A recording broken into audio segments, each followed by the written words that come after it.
¿Quieres escuchar un tango interesante? Escucha Tango Virtuoso, tocado por La Habana Saxophone Quartet en YouTube. Hay un tango que había hecho un colombiano en México. Esta historia es preciosa. Bueno, me aguantan mis historias personales, porque luego estoy aquí como el abuelito de las batallas. Pero la historia es muy buena. Mario Ardila era un músico y actor colombiano que estaba con Óscar Chávez, por cierto, en la Edad de Oro, y que escribió un tango que era el tango alegre.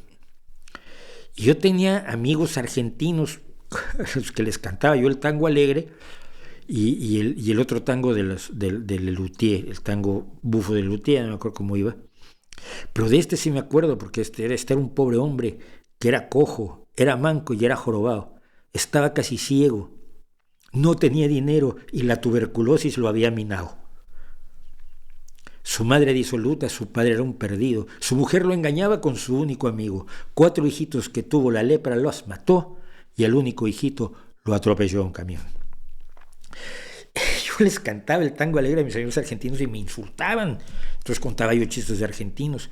Y un día, y me la debes todavía, querido y viejo amigo Rolo Díez, que se enojaba conmigo cuando le cantaba el tango alegre y se enojaba con mis chistes de argentinos, y un día estaban todos mis chistes de argentinos en una de sus novelas, en las novelas de la tendencia Argenmex, de los refugiados argentinos que escribían novelas en México.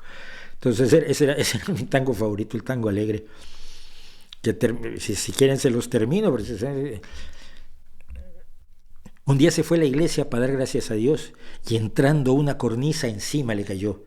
Y cuando agonizaba una blasfemia echó, fue su único pecado, murió y se condenó. Estando en el infierno se le oía decir, esto es vida, che, esto es vivir. Y se enojaban conmigo y con Mario Ardila por esta historia.